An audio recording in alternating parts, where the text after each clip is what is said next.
Indonesia itu dulu kedatangan Islam itu tidak pernah dipertentangkan antara Islam dan negara, sehingga diskusi itu sudah salah karena para wali itu tidak pernah mempertentangkan Islam dan keindonesiaan atau kebinekaan. Satu, bahwa para wali itu misinya dakwah. Di mana-mana dakwah itu pasti ketemu yang berbeda. Mulai beda agama, beda pilihan madhab, beda tradisi, beda kultur. Jadi itu tidak perlu dipertentangkan, tapi malah itu jadi lahan dakwah. Sehingga kita-kita ini kalau diminta diskusi hubungan negara dan agama, malah bingung. Memangnya kenapa? Itu seperti dulu zaman P4. Saya punya kawan di Jogja, teman saya nulis tafsir Profesor Zaini, itu pernah zaman Pak Erto disuruh sosialisasi P4 di Papua. Apa hubungan Pancasila dan UUD 45? Itu orang Papua jawab, hubungannya baik-baik saja Pak. Jadi yang unik itu ketika disuruh baca Pancasila, 1 Pancasila, 2 ketuhanan yang Maha Esa. Akhirnya 6 kan? Kenapa Pancasila jadi 6?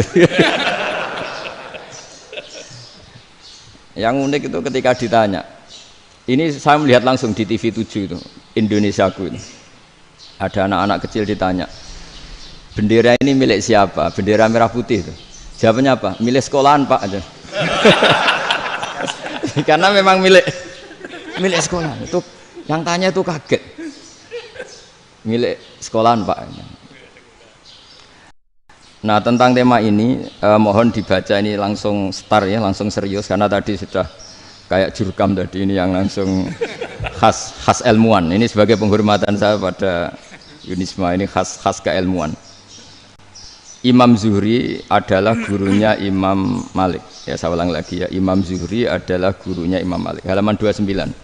Ini langsung start saya baca halaman 29. Dan ini terutama yang para punggawa-punggawa ini. Saya baca ya. Ini teks tidak ada yang saya rubah, memang persis seperti ini.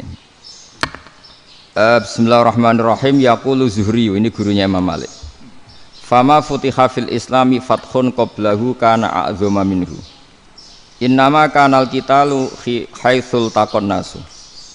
Falam makanatil hudnatu wa wadu'atil harbu wa amanan nasu ba'duhum ba'do wal taqaw fatafawadu fil hadits wal munazaah falam yaklim ahadun bil islami yaqilu syai'an illa dakhala fihi walaqad dakhalataini kasanaten mislu man kana fil islam qabla dzalika wa aktsar. Terus ini ngomongnya harus santai, enggak boleh provokatif. Begini, kita tahu dalam perdamaian Hudaybiyah itu poin-poinnya itu semuanya merugikan Islam. Di antaranya adalah jika yang Islam masuk kafir harus dibiarkan karena berarti masuk ke habitat asli. Karena Nabi sebelum jadi Nabi komunitas pokok itu kafir, sehingga kalau Islam masuk kafir kembali ke habitat. Tapi kalau Islam masuk kafir, kafir masuk Islam itu harus dikembalikan karena dianggap bid'ah. Maka kalau kamu dituduh bid'ah itu tenang saja, dulu Nabi itu ya dituduh ji'ta bidinin muhdas, kamu datang dengan agama yang baru. Cuma agak diteruskan wa kullu muhdatsatin bid'ah wa kullu bid'atin dalalah. Jadi orang-orang kafir dulu kalau ngomentari Nabi ya ji'ta bidinin muhdas, kamu datang dengan agama yang baru. Nabi nurut. Semua perjanjian yang merugikan Islam itu Nabi nurut. Tapi Nabi hanya minta satu hal, jangan ada perang 10 tahun. Dan orang boleh seminar, boleh diskusi tentang Islam. Ya ini dengerin betul ini. Jadi saya tidak akan provokatif, ini pakai logika. Nanti bisa dipakai disertasi doktor. Tapi saya minta orang boleh diskusi, boleh seminar tentang Islam. Akhirnya saat itu juga ada orang yang masuk Islam. Di depan tulisan itu belum kering istilahnya. Datang ke situ namanya Abu Jandal bin Suhail bin Amr. Itu datang ke Nabi, ya Rasulullah saya ini mau masuk Islam. Kata orang-orang kafir, ini pertama Muhammad kamu komitmen enggak sama perjanjian. Kalau kamu komitmen harus kamu kembalikan. Nabi bilang, ya Abu Jandal kamu kembali ke mereka, ke habitat mereka, yaitu menjadi kafir. Di komunitas kafir maksudnya. Akhirnya nangis. Sayyidina Umar itu mendekati Abu Jandal, kemudian memberi isyarat supaya ngambil pedangnya. Jadi isyaratnya wong ini baca ora wis. Maksudnya orang-orang kafir. Tapi Abu Jandal nggak mau. Singkat cerita akhirnya kembali ke komunitas kafir. Tapi yang dikatakan Imam Zuhri cara analisis ini nggak bisa pakai provokatif, harus pakai analisis. Innama kanal qitalu haitsul taqon nasu. Yang namanya perang itu menjadikan orang tidak berpikir jernih. Ini poin yang diambil oleh Rasulullah. Kalau dibahasakan Nabi curi kesempatan, maksud Nabi dikatakan mencuri, meskipun itu hanya bahasa ya. Enggak mungkin lah kita bahasakan seperti itu. Saya ulang lagi ya. Kenapa ada perang berkesinambungan sampai tahun ke-8 Hijriah? Mulai tahun kedua ada perang Badar sampai tahun 8 Hijriah itu perang terus. Nabi sama orang kafir perang terus. Akibatnya apa Pak Profesor? Namanya perang itu ya nggak kau bermikir. Pokoknya agar ketemu Islam perang, Islam ketemu kafir perang nggak kau bermikir. Padahal Islam itu bisa diterima oleh akal sehat, harus lewat diskusi, lewat pengamatan, lewat pemikiran, lewat pengendapan berpikir. Makanya Nabi tahu ini masalah besar. Kalau orang perang terus, itu gak kau bermikir Islam, tidak sempat diskusi tentang Islam. Makanya Nabi hanya minta satu poin. Oke, perjanjian ini saya turutin semua, tapi saya minta orang kafir semuanya boleh mendiskusikan Islam, boleh seminar tentang Islam. Mereka bilang iya, pada pikiran mereka kan diskusi paling piye. Ternyata betul, ada diskusi. Terus temanya gini, kira-kira bener di Muhammad Abu Jahal. Terus Tuhan Muhammad sama Tuhan Abu Jahal itu keren mana? Diskusi. Tuhan Muhammad itu khaliqus samawati wal ardi, yang menciptakan langit bumi. Sebagaimana kampanyenya Muhammad. Ya mereka masih jangkar bilang Muhammad. Kalau Tuhan kita, ya berhala itu yang kita bikin, yang kadang rusak, yang kadang kudanan, terus lemutan, pokoknya terus diskusi. Kita kok bener pengirannya Muhammad. Terus Muhammad Abu Jahal. Mulai dhisik Muhammad itu ora tau bodoh nih. Mulai dulu Muhammad tuh gak pernah bohong. Abu Jahal, waduh, wis bodoh nih ngongkonan. wis ribet kan? Dan semua diskusi itu mengarah ke kebenaran Islam. Wah, akhirnya wong kafir sing tokoh-tokoh cara Jawa yo wah semane jebule masalah ini kan. Artinya gini, kalau kita ingin Indonesia damai, sebenarnya yang untung itu Islam. Karena Tuhan yang menciptakan langit dan bumi tentu gak akan diperbandingkan atau akan dikalahkan oleh Tuhan yang lahirnya saja sudah di bumi. Misalnya kita menjual Tuhan Allah, siapa itu yang menciptakan langit bumi, yang ada sebelum langit bumi, bandingkan dengan Tuhan yang lahirnya di bumi, ada tanggal lahirnya, ada aktenya, itu kan sudah ribet kan. Begitu juga kalau memperbandingkan tokoh, Muhammad itu siapa? Tokoh yang bisa menyatukan pan Arabik, tokoh yang begini-begini, yang sayang istri, sayang keluarga, dibandingkan dengan tokoh Abu Jahal, Abu Lahab yang corong jauh penggaweannya yang ngerugikan orang lain. Akhirnya orang itu mulai tertarik sama Islam. Makanya kata Az-Zuhri pakai bahasa dulu, falam yaklim ahadun bil Islam. Tapi kalau sekarang yang populer itu bahasa yatakallam.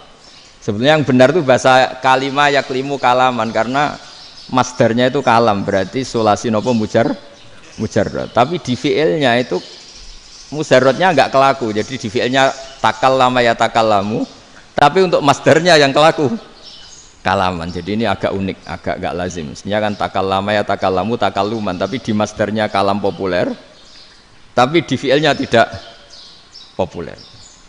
Saya teruskan ya. Ini penting sekali. Jadi menjual Islam, kalau boleh dibahasakan menjual, itu tetap enak dalam kondisi damai. Karena kalau kita perang, itu bawaannya kalau ketemu ya perang. Kalau ketemu perang, sehingga orang itu rakober diskusi dulu. Saat benernya Islam sampai kafir itu bener di. Karena tidak kober diskusi, tidak sempat diskusi, orang yang milih yang kafir. Karena yang mayoritas yang kuat. Sementara Islam zaman itu lemah. Dan Nabi itu yang diminta hudnah, yang penting kita damai. Terus orang boleh mendiskusikan benar mana kita dan mereka.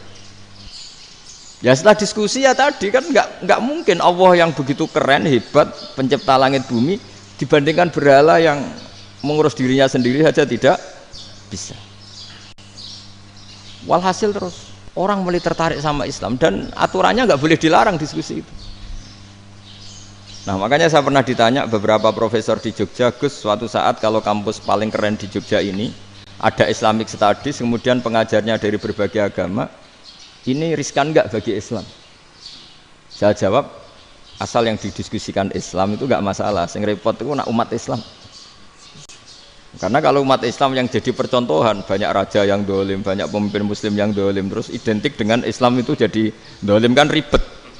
Ya kalau pas umat Islam, kalau Islam yang kumat kan jadi masalah kan. Nah ini kan terus jadi beda umat Islam sama Islam yang lagi apa? Kumat. Singkat cerita terus Islam mendapat posisi yang luar biasa. Nah makanya di sini diistilahkan falam makanatil hudnah, ketika ada perdamaian wa amanan nasu ba'dum ba'do, orang merasa aman, itu fatafawadu fil hadis wal munazaah, mereka berdebat. Munazaah itu berdebat, keren mana konsep Muhammad dengan konsep Abu Jahal, keren mana konsep Tuhannya Muhammad dengan Tuhan kita, terus diskusi. Dan mereka akhirnya ikrar, wah yang benar ya Muhammad lah. Di mana-mana Tuhan tuh ya sebelum langit dan bumi, di mana-mana Tuhan ya punya reputasi menciptakan. Masa Tuhan reputasinya diciptakan, kayak berhala dan sebagainya. Ibadah juga gitu. Ibadah wong kafir itu kalau tawaf itu telanjang, ibadah Muhammad santun pakai pakaian. Terus akhirnya mereka mulai tertarik Islam. Sehingga saya lihat di beberapa tafsir, saya memang tidak akan ngomong yang tidak serius, ngergani Unisba ben sawangane pemikir serius. Di Quran itu sampai lihat di tafsir Tobari itu ada ayat bal naqzifu bil haqqi 'alal batil fayadmaghuhu fa idza huwa zahid. Qadzafa itu kalau di kamus tak lihat itu takallama bila dalilin. Qadzafa itu ya pokoknya sekenanya. Artinya gini, kebenaran Islam atau kebenaran hak itu kamu taruh sekenanya saja itu tetap menang. Apalagi kamu taruh secara teratur, kamu taruh sekenanya saja itu tetap menang.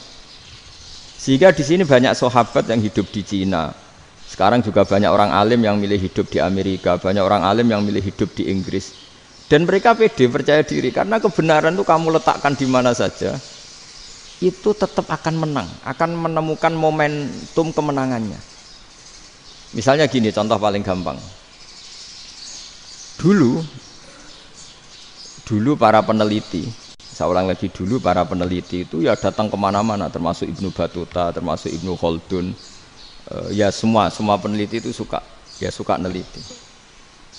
Setelah diteliti, Quran itu satu-satunya kitab suci yang membicarakan sains, misalnya tentang falak, tentang astronomi, tentang asal-usul kejadian manusia, kejadian makhluk, juga bicara tentang geografi, geologis, semuanya.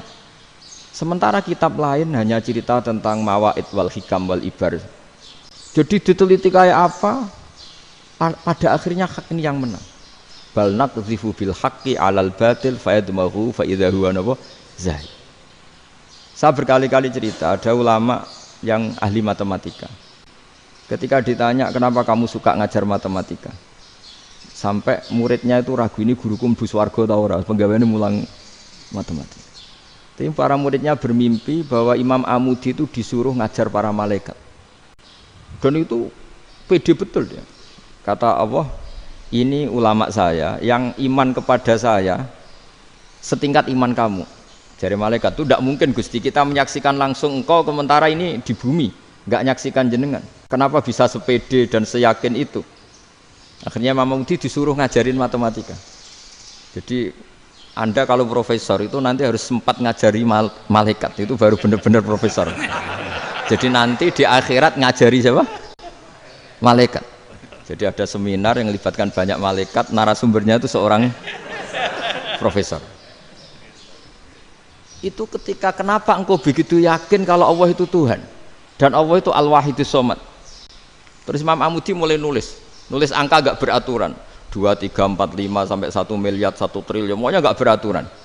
Kata beliau, nisbatus naini wasalasa ila ma la nihayatalaha iku nisbatul far'i ilal asli. Mbok angka sebanyak apapun, 2 dibanding 1 ya far'ul wahid, 3 dibanding 1 ya far'ul wahid, semua angka yang enggak terhingga pun dibanding 1 semuanya far'ul wahid. Semua angka sebanyak apapun itu cabang dari angka 1. Fakullu hadhil awalim far'un minal wahidis shomad, yaitu Allah Subhanahu wa ta'ala. Wah, akhirnya malaikat tepuk tangan, iya juga. Jadi begitu juga ada ulama itu ahli gambar. Saya dulu ngaji sama Mbah Mun Al-Husunul Hamidiyah, itu kitabnya itu banyak gambarnya. Dan gale gambar yang ngawur betul, mangga ahli gambar. Saya Apple, terus sempurna lele. Semua gambar bangunan, gambar sapi, pokoknya gambar. Ternyata dia menemukan Tuhan itu dari gambar. Gambar serapi ini atau seruwet ini sama. Gambar rapi sama ruwet itu sama kalau dalam pandangan tauhid. Dimulai minan nuqtah al-wahidah. Kowe cek gambar sing rapi sing indah, cek gambarmu elek, dimulai dari satu titik. Dan titik ini nuqtatil wujud, yaitu Allah Subhanahu wa taala. Jadi nak cara ahli tauhid gak penting gambare api, menang lomba atau ora penting. Butuhe hadis surah ini gambar baik yang rapi maupun ndak adalah min nuqtah dari satu titik. Alam raya sebanyak ini mbok gambar mbok ora, cek mulai Mars sampai Jupiter kabeh semua bentuknya yang banyak ini semuanya min nuqtatil wujud, yaitu dari titik wujud, ini kok Allah Subhanahu wa taala. Di sini hebatnya ulama-ulama, mbok dia pengajar matematika, mbok pengajar gambar, semuanya dipakai perangkat untuk tauhid. Nah, itu kan juga bagian dari Islam damai, Islam yang sangat jadi tidak perlu perang untuk orang dipaksa Islam, nggak perlu provokatif kayak tadi pidatone rektor jenengan tadi. Jadi ciri utama ilmuwan tuh kalau ngomong datar tapi logikanya nggak terbantahkan, itu ciri khas ilmuwan. Kalau ciri khas politikus kalau ngomong itu keras, provokatif lah kira-kira gitu. Tapi isinya biasa. Nah saya berharap nanti semua profesor doktor itu datar tapi isinya kualitasnya bagus ini. Mentes. Jadi makanya terus kata ulama, kenapa diistilahkan balnat zifu bil haqqi? Kenapa pakai qadzafa sementara qadzafa maknane takallama bila dalil? Maksudnya bila dalil di sini itu min ghairi ikhtiyajin ila dalilin. Kebenaran itu memang enggak butuh dalil. Apa kita perlu dalilnya apa? Buktinya apa? Kalau 3 itu cabang dari 1. Wong gendeng yakin yang takok gitu pasti orang gendeng. Wong 3 cabang dari 1 kok ditanyakan buktinya apa? Itu min awalil bidahah. Pertama orang pasti tahu kalau 3 itu far'ul wahid. 1 juta juga far'ul wahid. 1 miliar juga far'ul. Gambar yang sebanyak apapun ya dimulai dari 1 titik. Cek gambar benar maupun yang tidak. Akhirnya apa? Ulama dulu itu sebegitu rileks nerangkan tauhid. Lalu kenapa asma ini yang ya ini kan khas NU ya, khas pesantren. Sebenarnya saya keberatan pakai istilah khas NU, pakai khas pesantren karena NU itu anaknya pesantren, jangan dibalik pesantren anaknya NU karena sebelum ada NU itu ada pesantren. Tapi kayaknya Unisma lebih suka pakai bahasa NU dan saya ya agak-agak orderan yang terpaksa disuruh ngomong. Ini agak apa ya, agak kacau sebetulnya ini agak kacau. Jadi NU itu sama pesantren itu tua pesantren. Jadi NU dilahirkan pesantren, bukan dibalik pesantren dilahirkan NU. Sehingga barokahnya didirikan pesantren ini, kadang nyuwun sewu sekali berbahashim itu kadang ide besar beliau itu ora dituruti wong NU. Jadi Mbah Hasim cara kula kok dadi Mbah Hasim ya mangkel. Mbah Hasim itu ngarangno kentong. Nggih ngaramno beduk, tapi NU nganggo kentong. Beduk. Dan uniknya Mbah Hasim enggak tersinggung. Karena ciri khas pesantren itu membolehkan perbedaan apa? Pendapat. Itu masyhur khilafnya Mbah Hasim sama Mbah Fakih Mas Kumambang itu sampai dikitabkan. Saling ngeritik, saling macam-macam lah.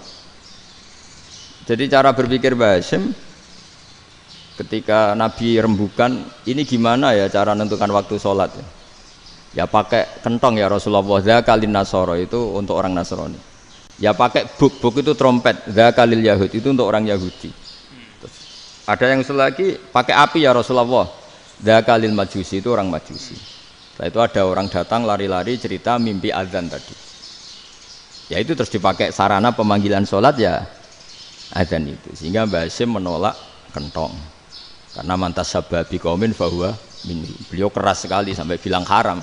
Beliau judulnya ya haram, al jasus antakrimin nakus.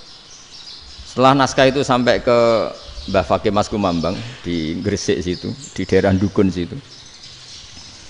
Dulu nggak ada WA ya, jadi sampainya ya lama.